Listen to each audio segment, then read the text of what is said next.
திருமறை நேரம் Bible Hour presented by the National Bible College. கிறிஸ்துவின் சபையார் உங்களை வாழ்த்துகிறார்கள்.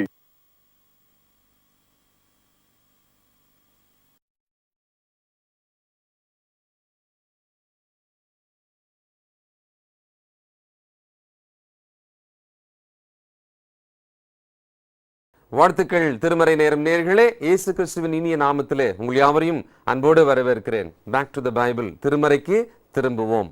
இந்த மூன்றாவது பாகத்துல நாம செய்திகளை கேட்டுட்டு வரோம். இன்றைக்கு யோசுவாவின் புத்தகத்தை நாம படிக்க போறோம். யோசுவா அப்படின்னு சொன்ன உடனே அநேகருக்கு ஒரு வசனம் கண்டிப்பா ஞாபகம் வந்துடும். அதில் வருதில்லை இப்பவே, நானும் என் வீட்டாருமோ என்றால் கர்த்தரையே சேவிப்போம். இதை சொன்னவர், இதை சொன்ன இந்த மனிதன், இவர் நாம கொஞ்சம் திரும்பி அவருடைய விசுவாச வாழ்க்கையை, அவருடைய போராட்டமான வாழ்க்கையை, அந்த ஒவ்வொரு கட்டங்களிலே போராட்டத்தில் தேவனை அவர் பற்றி கொண்டு இருந்ததை நாம் கவனிக்கணும். நிறைய நேரங்களில் நாம் அப்படி கவனிக்கிறது இல்லை.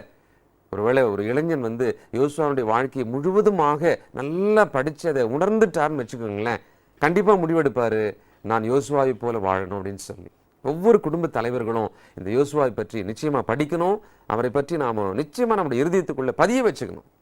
வேதாகம காலத்தில் ஒரு அருமையான ஒரு விசுவாசம் உள்ள மாபெரும் வீரனாக இந்த யோசுவாவை நம்மால் பார்க்க முடியும். இந்த யோசுவாவை பார்த்து தேவன், நான் உன்னை விட்டு விலகுவதும் இல்லை, மோசையோடு கூட இருந்தது போல நான் உன்னோடும் இருப்பேன் என்று சொன்னார். அது மாத்திரமல்ல, இந்த பிரமாணங்கள் எல்லாம் உன் வாயை விட்டு பிரியாதிருப்பதாக, அதை நீ கைக்கொள், அதை நீ இரவும் பகலும் நீ தியானம் செய், அப்பொழுது உன் வழிகளையெல்லாம் நான் வாய்க்க பண்ணுவேன்னு சொன்னார். இதை கெட்டியா பிடிச்சிக்கிட்டார் யோசுவா. தானும் தன் வீட்டாருமாக இதை மிக உறுதியாக, தன் சந்ததியும் இப்படி தான் நடக்கணும்னு சொல்லி ரொம்ப உறுதியாக இருந்தார். தன் வீட்டாரை அபதமாகவே அவர் வழிநடத்தி இருக்கணும். பெரியமாவளே, நாம் இன்னைக்கு எப்படிப்பட்டவர்களாக இருக்கணும்? நம்முடைய நோக்கம் என்ன? இந்த வாழ்க்கையில் நம்மை குறித்து, நம்முடைய சந்ததியை குறித்து நம்ம இதை செய்யணும் அப்படின்ற மாதிரி என்ன நோக்கம் நமக்கு இருக்குது?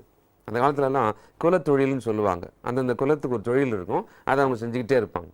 இன்றைக்கு கிறிஸ்துக்குள்ள இருக்கிற நாம், நம்முடைய குலம், நம்முடைய சந்ததியை பற்றி, இது அடுத்த சந்ததிக்கு போகணும் அப்படின்னு நீங்கள் ஒன்று நினைக்கிறதா இருந்தால் அது இயேசு கிறிஸ்துக்குள்ள இருக்கிற விசுவாச வாழ்க்கையாக தான் முதலாவதாக இருக்க வேண்டும். இதை நாம புரிந்து இதில் வைராக்கியம் அடைவதற்கு இந்த செய்தி உங்களுக்கு பிரயோஜனமாக இருக்கும். செய்திக்கு போகலாங்களா? இந்த நாளில் நம்முடைய செய்தியாளர், தேசிய வேதாகம கல்லூரியினுடைய கல்வித்துறை தலைவர் டாக்டர் பீட்டர் சாலமன் ஐயா அவர்கள். வணக்கம் திருமறை நேர நேயர்களே, உங்கள் அனைவருக்கும் என்னுடைய நெஞ்சார்ந்த புதிய நாள் வாழ்த்துக்கள். கண்மணிகளே, பரிசுத்தவான்களே, வேத மாணவர்களே, தேவனுடைய வார்த்தை காலைதோறும் கற்று வருகிற என் அருமை தோழர்களே, நீங்கள் தேவனுடைய வசனத்தை படிக்கும்போது ஒரு விசாலமான விசுவாச அறிவை அடைய முடியும். காரணம், மதவாதிகள், மத எதிரிகள், மத துரோகிகள் கையில் இந்த கிறிஸ்தவ மார்க்கம் மதமாக மாறி போய் இந்த பைபிளில் ஏதாவது ஆசீர்வாத பகுதி இருக்கா அதை எடுத்து சொல்றது, அற்புதமான ஒரு பகுதி இருக்கா அதை எடுத்து காண்பிக்கிறது, பிரயோஜனமான ஒரு பகுதி தங்களுக்கு எதுவோ அதை எடுத்து போதித்து கிறிஸ்துவ மார்க்கத்தை ஒரு மூலி மார்க்கமாக உருவாக்குறாங்க. நம்ம பைபிளை முழுமையாக பார்க்கணும். ஒரு மனிதன் ஒரு முழுமையான வாழ்க்கை செய்யணும். அவனுடைய உடலில் இருக்கிற அத்தனை பாகங்களும் செயல்படணும். அது மாதிரி பைபிள் கூட ஒரு முழுமையான தேவனுடைய ஆலோசனை. எல்லாவற்றையும் நம்ம படிக்கணும். சில சபைகளில் இந்த மாதிரி ஒரு புஸ்தகம் இருக்கிறதே தெரியாமல் கூட இருப்பாங்க. அதுலேருந்து ஒரு வார்த்தையும் அவங்க படிக்கவும் மாட்டாங்க. நிறைய பேர் இந்த நிகழ்ச்சிகளை பார்த்து என்கிட்ட சொல்கிறாங்க, ஐயா, எங்களுக்கு இந்த ஆதியாகமோ, யாத்திரையாகமோ, லேவியராகமோ, எண்ணாகமோ, உபாகமோ இவையெல்லாம் எடுத்து எங்களுக்கு சொன்னது எங்களுக்கு ரொம்ப ஆச்சரியமோ சந்தோஷமோ, இவ்வளோ பெரிய சத்தியங்கள் அதில் இருக்கிறது என்பதை நாங்கள் தெரிந்து கொண்டோம் என்று சொல்கிறார்கள். இன்றைக்கு மோசேனுடைய மரணத்துக்கு பிறகு வனாந்திர வழியாக வந்த அந்த இஸ்ரவேல் ஜனங்கள், குறிப்பாக முதல் தலைமுறை வனாந்திரத்திலேயே மரித்து விட்டார்கள். அவர்களுக்கு பிறந்த இரண்டாம் தலைமுறை இப்பொழுது கானானுக்குள்ளே போக போகிறார்கள். இதில் ரொம்ப ஆச்சரியமான ஒரு தகவல் என்னன்னா, அந்த முதல் தலைமுறையில் அந்த 6 லட்சம் பேரில் 2 பேரை மட்டும் ஆண்டவர் ஆசீர்வதித்து பாதுகாத்தார். மீதி எல்லாரும் செத்து போயிட்டான். அவங்க யாருன்னு கேட்டால் காலேபும் யோசுவாவும். இந்த காலேபும் யோசுவாவும் ஆரம்பம் முதலே மோசேக்கு உடன் ஊழியர்களாக இருந்தாங்க. இந்த 2 பேரும் விசுவாசத்துல தைரியம் உள்ளவர்களா இருந்தாங்க. தேவன் இவர்களை ஆசீர்வதித்தார். அதாவது காலேபும் யோசுவாவும் பழைய ஜனங்கள், அதாவது எகிப்திலிருந்து புறப்பட்டாங்களே கால்நடையா, அதுல வந்த ஆட்கள் இவங்க. மற்றவர்கள்லாம் வனாந்தரத்தில் பிறந்த புதிய தலைமுறை. இதை நீங்க முதல்ல ஞாபகத்தில் வைத்துக்கொள்ள வேண்டும். இப்பொழுது யோசுவா என்ற புத்தகம் 24 அதிகாரங்கள். இதில் இந்த யோசுவாவை கொண்டு தேவன் எவ்விதமாக அந்த இரண்டாவது தலைமுறையாக இஸ்ரவேலை கானானுக்குள் கொண்டு வந்து அவர்களுக்கு நிலங்களை பகிர்ந்தளித்து கர்த்தர் காட்டின அந்த தரிசனத்தின்படி அவர்கள் அந்நிய தேசத்திலே ஆசீர்வாதத்தை பெற்றுக்கொள்ளும்படி தேவன் எவ்விதமாக வழிநடத்தினார் என்ற இந்த சரித்திரத்தை தான் யோசுவா புத்தகத்தில் நம்ம படிக்கிறோம். யோசுவா 1 அதிகாரம் 1 வசனம். கர்த்தருடைய தாசனாகிய மோசே மரித்த பின் கர்த்தர் மோசேயின் ஊழியக்காரனான நூனின் குமாரன் யோசுவாவை நோக்கி, என் தாசனாகிய மோசே மரித்து போனான். இப்பொழுது நீயும் இந்த ஜனங்கள் எல்லாரும் எழுந்து இந்த யோர்தானை கடந்து இஸ்ரேல் புத்திரருக்கு நான் கொடுக்கும் தேசத்துக்கு போங்கள். நான் மோசேக்கு சொன்னபடி உங்கள் காலடி மிதிக்கும் எவ்விடத்தையும் உங்களுக்கு கொடுத்தேன். வனாந்திரமும் இந்த லீபனோனும் தொடங்கி ஐபிராத்து நதியான பெரிய நதி மட்டும் உள்ள ஏத்திரின் தேசம் அனைத்தும் சூரியன் அஸ்தமிக்கிற திசையான பெரிய சமுத்திரம் வரைக்கும் உங்களுக்கு எல்லையா இருக்கும். ஆக இஸ்ரவேல் ஜனங்களுக்கு அவர்கள் கால் வைத்து பிடிக்க போகிற அந்த கானான் தேசத்தினுடைய முழு எல்லையும் அந்த பவுண்டரிஸையும் அவங்க போய் சேரத்துக்கு முன்னாலே கர்த்தர் சொல்றார். இன்னைக்கு கூட நம்முடைய வாழ்க்கையில நம்ம கால் வச்சிருக்கிற இடம், நம்மை சுற்றி இருக்கிற எல்லைகள் நமக்கே தெரியாம இருக்கலாம். ஆனா தேவனுக்கு சித்தமானா அவர் நம்மை ஆசீர்வதித்து நம்முடைய எல்லைகளை விரிவாக்க செய்ய வல்லவராக இருக்கிறார். 5ஆம் வசனம் பாருங்கள். நீ உயிரோடுக்கும் நாளெல்லாம் ஒருவன் உனக்கு முன்பாக எதிர்த்து நிற்பதில்லை. நான் மோசையோடு இருந்தது போல உன்னோடும் இருப்பேன். நான் உன்னை விட்டு விலகுவதும் இல்லை, உன்னை கைவிடுவதும் இல்லை. பலங்கொண்டு திடமனதாயிரு. இந்த ஜனத்தின் பிதாக்களுக்கு நான் கொடுப்பேன் என்று ஆணையிட்ட தேசத்தை நீ இவர்களுக்கு பங்கிடுவாய். பார்த்தீங்களா, நீ இவர்களுக்கு பங்கிடுவாய். அதாவது இவர்களுடைய பிதாக்களுக்கு, அதாவது அன்றைக்கு இருந்த இஸ்ரவேலுடைய பிதாக்கள் யாரு? அவர்கள் தான் ஆதியாகம காலம் 12வது அதிகாரத்திலிருந்து நம்ம படிக்கிற ஆபிரகாம், ஈசாக்கு, யாக்கோபு, அவனுடைய பிள்ளைகளாகி அந்த 12 பேர். அந்த தலைமுறைக்கு வாக்களித்த அவைகளை புதிய தலைமுறையாகி உங்களுக்கு நான் அதை கொடுப்பேன். ஆகவே யோசுவா, உன்னை நான் கைவிட மாட்டேன், உன்னை விட்டு நான் விலக மாட்டேன், உனக்கு முன்பாக யாரும் எதிர்த்து நிற்க முடியாது, நான் உன்னோடு இருக்கிறேன். நீ அந்த ஜனங்களுக்கு அந்த தேசத்தை பங்கிடுவாய், நீ போய் அதை அளந்து கொடுத்துரு. பிரியமானவர்களே, தேவன் தமது ஜனங்களை ஆசீர்வதிக்கும் போது அதை அளந்து கொடுக்கிறார். உனக்கு எவ்வளவு தேவையோ அவ்வளவு அளந்து கொடுக்கிறார். இன்னைக்கும் இந்த தேவன் உண்மையும் உத்தமமும் பரிசுத்தமும் நீதி உள்ளவராயிருக்கிறார். நாம் அவரிடத்திலே திரும்பும் போது அவர் நமக்கு அளிக்கும் சகல நன்மைகளையும் நாம் அனுபவிக்க முடியும். கிறிஸ்தவ மார்க்கம் வெறும் பாவ மன்னிப்பின் மார்க்கம் இல்லை பிரியமானவர்களே. அது பாவ மன்னிப்புக்கு மேலான ஒரு மார்க்கம். அது பரிசுத்தாவின் மார்க்கம், அது ஆசீர்வாதத்தின் மார்க்கம், அது தேவனோடு வாழ்கிற மக்களின் மார்க்கம், வெற்றி உள்ள ஒரு மார்க்கம். 7ஆம் வசனம் பாருங்கள். என் தாசனாகிய மோசே உனக்கு கற்பித்த நியாய பிரமாணத்தின்படியெல்லாம் செய்ய கவனமாயிருக்க மாத்திரம் மிகவும் பலங்கொண்டு திடமனதாயிரு. நீ போகும் இடமெல்லாம் புத்திமானாய் நடந்து கொள்ளும்படிக்கு அதை விட்டு வலது இடது புறம் விலகாதிருப்பாயாக. இந்த நியாயப்பிரமாண புஸ்தகம் உன் வாயை விட்டு பிரியாதிருப்பதாக. இதில் எழுதியிருக்கிறவையெல்லாம் நீ செய்யும்படி கவனமாயிருக்கும்படி இரவும் பகலும் அதை தியானித்து கொண்டிருப்பாயாக. அப்பொழுது நீ உன் வழியை வாய்க்க பண்ணுவாய், அப்பொழுது புத்திமானாயும் நடந்து கொள்வாய். உன்னுடைய வழியை வாய்க்க பண்ணுவாய் என்ற இந்த இடத்துல ஆங்கிலத்தில் எப்படி வந்திருக்குதுன்னா, you will make your way prosper. அப்பொழுது நீ புத்திமானாயும் நடந்து கொள்வாய். அந்த இடத்துல you will become successful என்று மொழிபெயர்த்திருக்காங்க. அதாவது யோசுவாவுக்கு கர்த்தர் சொல்கிறார், நீ செய்ய வேண்டியது இதுதான், நீ புத்திமானாக இருக்க வேண்டும். நான் உனக்கு கொடுத்திருக்கிற இந்த நியாயப்பிரமாணத்தை கைக்குள்ள தீவிரமா இருக்க வேண்டும்.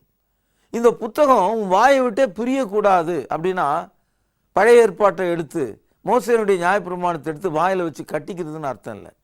அதில் எழுதியிருக்கிறவைகளை உச்சரித்து கொண்டே பேசிக்கொண்டே அதன்படி வாழ்ந்து கொண்டே இருப்பது.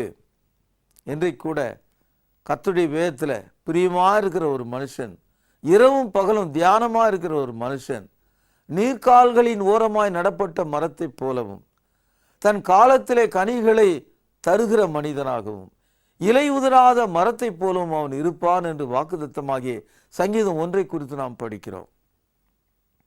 பிரியமானவர்களே, இந்த யோசுவா அந்த இஸ்ரவேல் ஜனங்களை கானானுக்குள் கொண்டு போவதற்கு முன்பாக அவன் சந்தித்த போராட்டங்கள் ஏராளம். எத்தனையோ போர்களை அவன் செய்ய வேண்டியதா இருந்தது.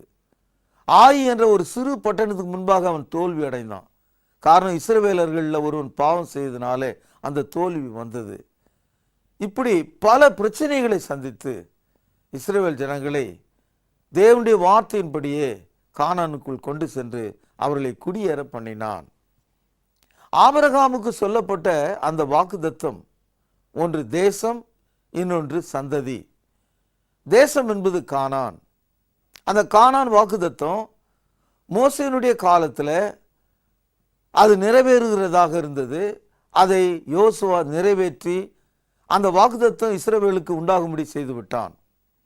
ஆனால் ஆபிரகாம் செய்யப்பட்ட இரண்டாவது வாக்குத்தத்தம் சந்ததி வாக்குத்தத்தம். அதாவது உன்னுடைய சந்ததிக்குள் பூமியில் உள்ள எல்லா வம்சங்களும் ஆசீர்வதிக்கப்படும். அந்த சந்ததி யாரு? ஆதியாகமம் 3:15 வாசிக்கிறோம். ஸ்திரீயின் வித்து, அவர் பிசாசனுடைய தலையை நசுக்குவார். வரவேண்டிய அந்த சந்ததி ஆபிரகாம் மூலமாய் வருகிறது. அதனால்தான் ஆபிரகாமின் குமாரனும் தாவீதின் குமாரனுமாகிய இயேசு கிறிஸ்துனுடைய வம்ச வரலாறு என்று மத்தேயு 1:1 படிக்கிறோம். ஆகவே ஆபிரகாமுக்கு சொல்லப்பட்ட அந்த சந்ததி வாக்குத்தத்தம் நிறைவேறுவதற்கு நீண்ட காலமாயிற்று. ஆதியாகமம் 12 தொடங்கி மத்தேயு 1:21 அவருக்கு இயேசு என்று பெயரிடுவாயாக, ஏனெனில் அவர் தமது ஜனங்களின் பாவங்களை நீக்கி அவர்களை ரட்சிப்பார். இயேசு வந்துவிட்டார். பூமியில் உள்ள வம்சங்கள் எல்லாவற்றையும் ஆசீர்வதிக்கும்படி வந்துவிட்டார். அவருடைய பாவங்களை மன்னிக்கிற இரட்சகராக வந்துவிட்டார். கலாத்தியர் 4:5 வாசிக்கிறோம். நியாயப்பிரமாணத்துக்கு கீழானவரும் ஸ்திரீயின் இடத்தில் பிறந்தவருமாய் இயேசு கிறிஸ்து இருக்கிறார். பிரியமானவர்களே, இந்த இயேசு கிறிஸ்து மூலமாய் பூமியில் உள்ள எல்லா வம்சங்களும் ஆசீர்வதிக்கப்பட அன்றைய காலகட்டத்தில் ஆபிரகாமிலிருந்து மோசே வரைக்கும் ஏறக்குறைய ஒரு 1000 ஆண்டுகளும், மோசேயிலிருந்து இயேசு கிறிஸ்து வரைக்கும் 1500 ஆண்டுகளும் ஆயிற்று. இந்த வாக்குத்தத்தம் நிறைவேறிய இக்காலத்தில் நாம் வாழ்ந்து கொண்டிருக்கிறோம். அதாவது இஸ்ரவேலர்களுக்கு கானான் முதல்ல ஒரு ஆசீர்வாதமாக கொடுக்கப்பட்டது. உலகம் முழுதும் உள்ள எல்லா மக்களுக்கும் சந்ததி ஆசீர்வாதமாக தேவனுடைய குமாரன் வந்தாரு. அந்த ஆசீர்வாதம் நம்ம எல்லாருக்கும் கொடுக்கப்பட்டிருக்கு. இன்னைக்கு இந்த இயேசு கிறிஸ்து உலகத்தினுடைய பாவங்களை மன்னிக்கும்படியாக பூமியிலே வந்து மரித்து அடக்கம் பண்ணப்பட்டு உயிரோடு எழுந்து இன்னைக்கு 2000 ஆண்டுகள் ஆகிறது. இந்த இயேசு கிறிஸ்துனுடைய சுவிசேஷத்தை விசுவாசிக்கிற மக்களுக்கு பூமியில் உள்ள வம்சங்கள்லாம் உனக்குள்ள ஆசீர்வதிக்கப்படும் சொன்னாரே, அந்த ஆசீர்வாதம் நமக்கும் இன்றைக்கு உண்டாயிருக்கிறது. இதை நீங்கள் கவனிக்க வேண்டும். யோசுவாவினுடைய புத்தகம் 24வது அதிகாரம். இந்த 24ஆம் அதிகாரத்தில் கர்த்தர் யோசுவாவுக்கு கொடுத்த அந்த கட்டளைகளையும் அவன் நிறைவேற்றி தேவனுடைய வார்த்தையின்படி வாழ்ந்து அவன் மரித்த ஒரு வரலாற்றை நாம் படிக்கிறோம். யோசுவா 24ஆம் அதிகாரம் 29வது வசனம். இந்த காரியங்கள் நடந்த பின்பு நூனின் குமாரனாகிய யோசுவா என்னும் கர்த்தருடைய ஊழியக்காரன், கவனிங்கள், 110 வயதுள்ளவனாய் மரணம் அடைந்தான்.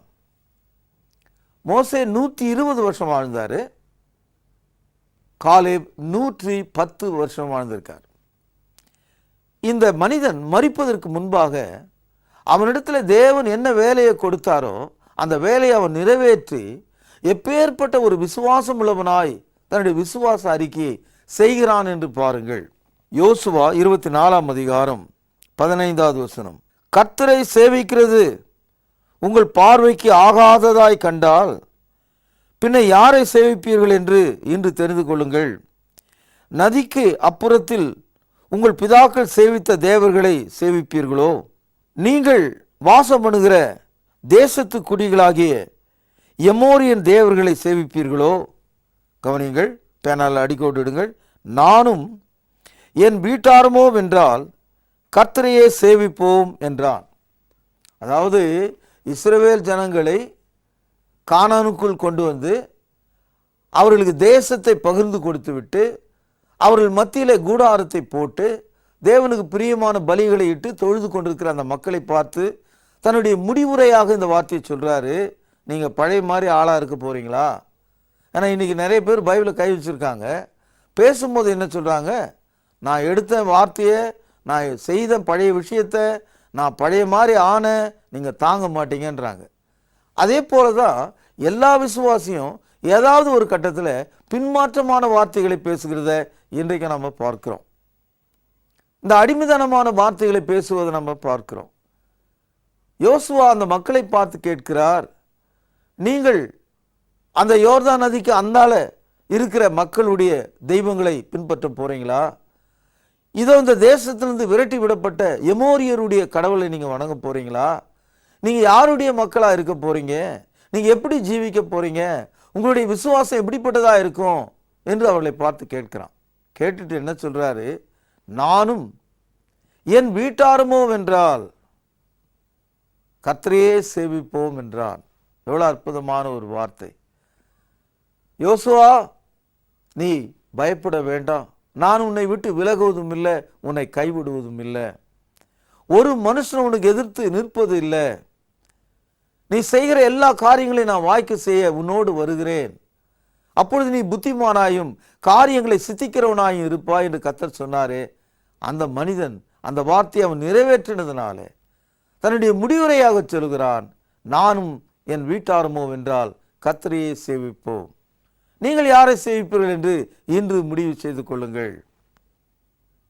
பிரியமானவர்களே, இதனால்தான் யோசுவா கர்த்தருடைய ஊழியக்காரன் என்று அழைக்கப்படுகிறான்.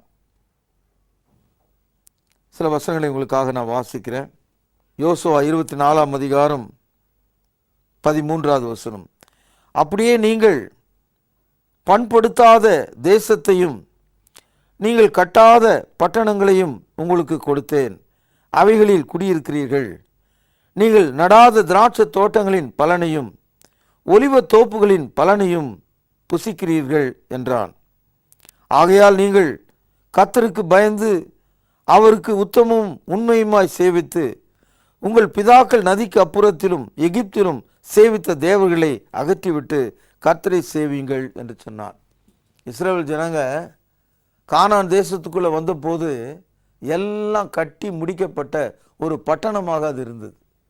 எல்லாம் விதைத்து நாட்டப்பட்ட திராட்சை தோட்டங்களாக, ஆலைகளாக அது இருந்தது. அதாவது இஸ்ரவேலர்கள் வந்து கிரவுண்ட் லெவலில் உட்கார்ந்து மண்ணை தயார் பண்ணி ஆயத்தம் பண்ணி உழுது விதை போட்டு அது விளைய செய்து அதை அறுத்து கொண்டு வருகிற நிலையில் அவங்க இல்லை.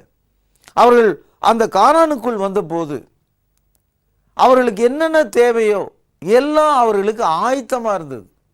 இங்கிலீஷில் சொல்றதா இருந்தால் ரெடிமேடாக இருந்தது. எப்படி இப்போ ஒரு மால் உள்ள போனோம்னா எல்லா பொருளையும் உடனே வாங்கிக்கலாம், அந்த மாதிரி எல்லாம் அவர்களுக்கு இலவசமாகவே கிடைச்சதான். அப்படியே போய் உள்ள உட்காந்துக்கிட்டாங்க அவங்க. இன்னைக்கும் கூட இயேசு கிறிஸ்து என்ன சொல்றாரு? முதலாவது தேவனுடைய ராஜ்யத்தையும் அவருடைய நீதியும் தேடுங்கள், பின்பு இவைகள் எல்லாம் உங்களுக்கு கூட கொடுக்கப்படும். எவைகள்? எண்ணத்தை உண்போம், எண்ணத்தை குடிப்போம், எண்ணத்தை உடுப்போம் என்று நீங்கள் கவலைப்படுகிறீர்களே அவைகளை.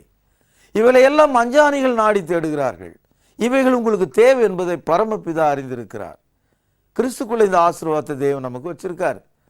இன்னைக்கு பாவ மன்னிப்புக்குரிய ஞானஸ்தானத்தின் வழியாய் வெளியே வருகிற ஒரு விசுவாசிக்கு தேவன் தமது ராஜ்யத்தில் சகல நன்மைகளையும் வைத்திருக்கிறார், சகல இரக்கமும் கிருபையும் வைத்திருக்கிறார், ஆசீர்வாதங்களை வைத்திருக்கிறார், போதுமான நன்மையை நமக்கு அவர் உண்டாக்கி இருக்கிறார்.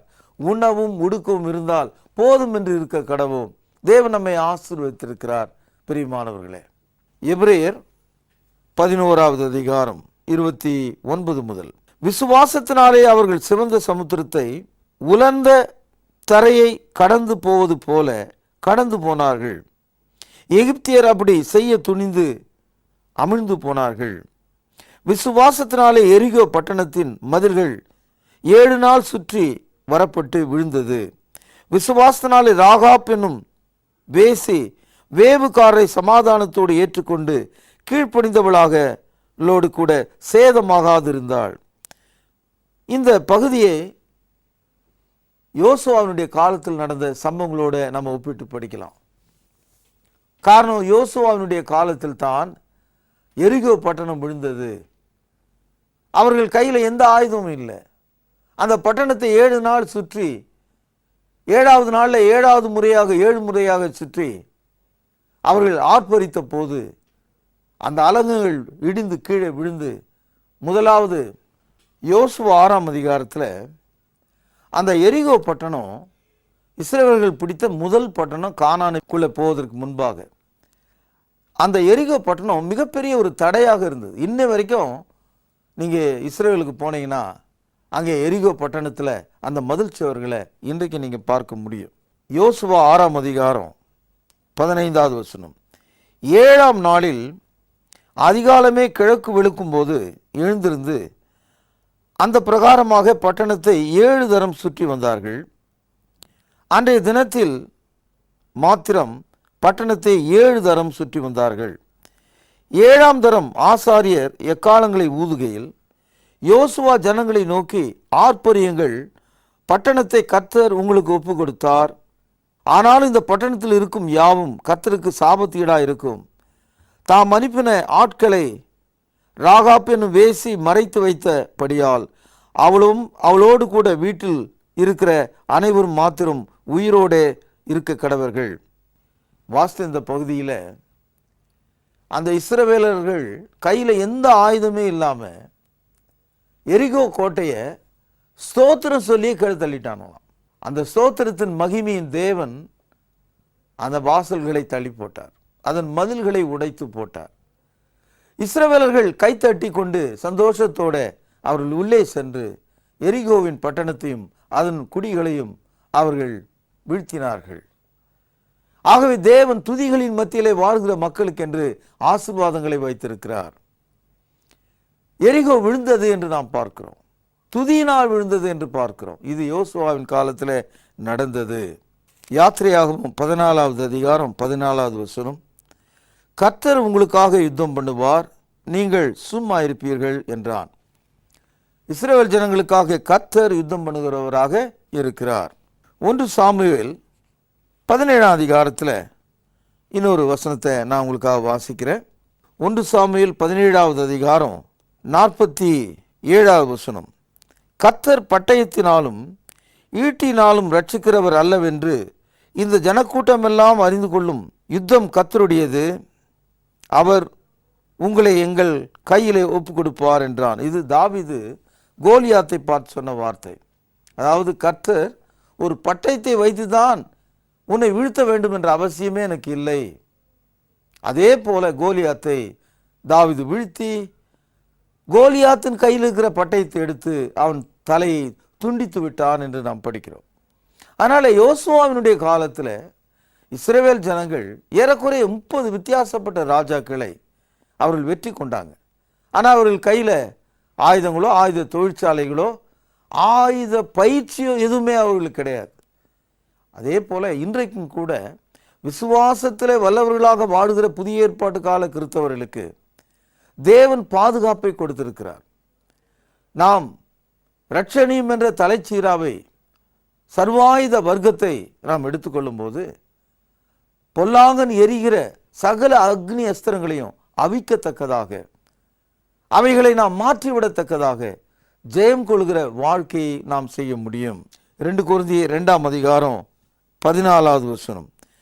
கிறிஸ்துவுக்குள் எப்பொழுதும் எங்களை வெற்றி சிறக்க பண்ணி எல்லா இடங்களிலேயும் எங்களை கொண்டு அவரை அறிகிற அறிவின் வாசனை வெளிப்படுத்துகிற தேவனுக்கு ஸ்தோத்திரம்.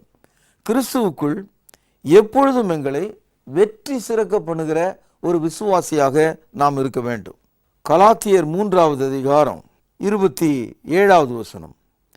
ஏனெனில் உங்களில் கிறிஸ்துக்குள்ளாக ஞானஸ்நானம் பெற்றவர்கள் எத்தனை பேரோ அத்தனை பேரும் கிறிஸ்துவை தரித்து கொண்டீர்களே. நாம் கிறிஸ்துவை தரித்து கொண்டிருக்கிற ஒரு காரணத்தினாலே கிறிஸ்து நமக்கு எல்லா இடங்களிலும் வெற்றி தர வல்லமை நமக்கு தருகிறார். நாம் ஜெயிக்கிறவர்களாக இருக்கிறோம். ரோமர் 8வது அதிகாரம் 37வது வசனம். இவைகள் எல்லாவற்றிலேயும் நாம் நம்மிலே அன்பு கூறுகிறவராலே முற்றிலும் ஜெயங்கொள்கிறவர்களாய் இருக்கிறோமே. ஆகவே கிறிஸ்தவர்கள் ஜெயிக்கிறவர்களாய் இருக்கிறார்கள் என்று இந்த தகவலை நாம் பார்க்கிறோம். ஆக அன்புக்கும் பாசத்துக்குரிய சகோதரர்களே, இந்த யோசுவாவினுடைய காலத்தில் அவன் நடந்து கொண்ட விதமும் வாழ்க்கையும், இஸ்ரவேலர்களுக்கு அவன் சொன்ன புத்திமதிகளும், அவர்கள் எவ்விதமாக வாழ வேண்டும் என்ற எச்சரிப்புகளும், அவன் கொடுத்து விட்டு சென்ற சகல முறைமைகளும் பிரமாணங்களும் அந்த தேசமாகிய கானானுக்குள் இருந்தது.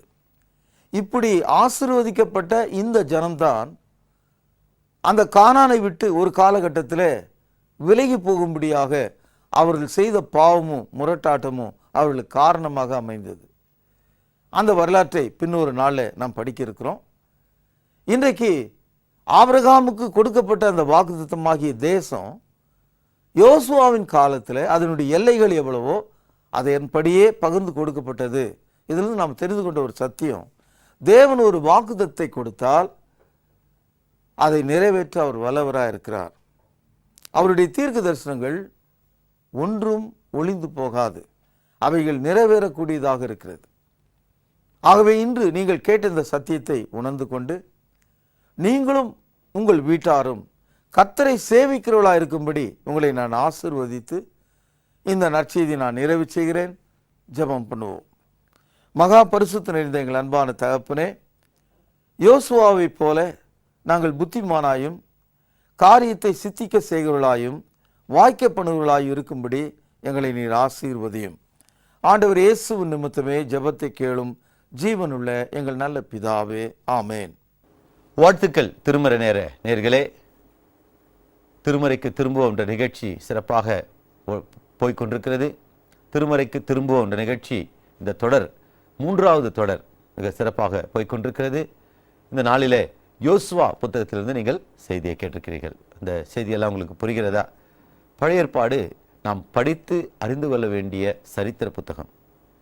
பழைய ஏற்பாட்டை படிக்க படிக்க மனிதன் எப்படி தேவனை விட்டு தூரமாய் போனான், தேவன் எப்படி மனிதனை தன்னிடத்தில் சேர்க்க முயற்சிகளை செய்தார், அவனுடைய ஆபத்தில் எப்படி அவர் இறங்கி காப்பாற்றினார், எப்படிப்பட்ட விடுதலை அவர்களுக்கு கொடுத்தார் என்று படிக்கிறோம். பழைய ஏற்பாட்டை படிக்க படிக்க புதிய ஏற்பாட்டிலே வாழ்கிற நமக்கு, புதிய ஏற்பாட்டு சத்தியத்தின்படி வாழ்கிற நமக்கு அதிக விசுவாசமும் தேவனை பற்றிய நம்பிக்கையும் பெருகுகிறது. ஆகவே தொடர்ந்து பாருங்கள்.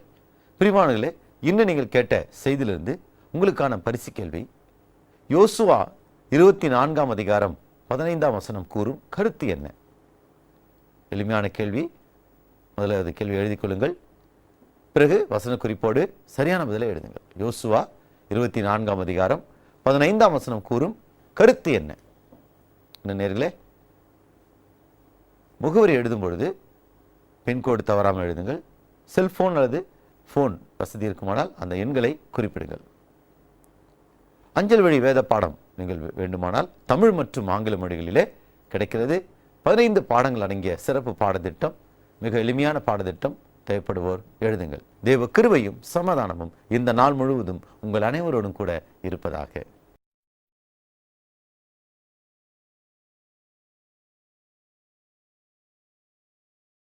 தொடர்பு கொள்ள வேண்டிய முகவரி திருமறை நேரம் 58 சர்ச் தெரு, குமரன் நகர், சென்னை 6,82,000. தொலைபேசி எண் 044255000882.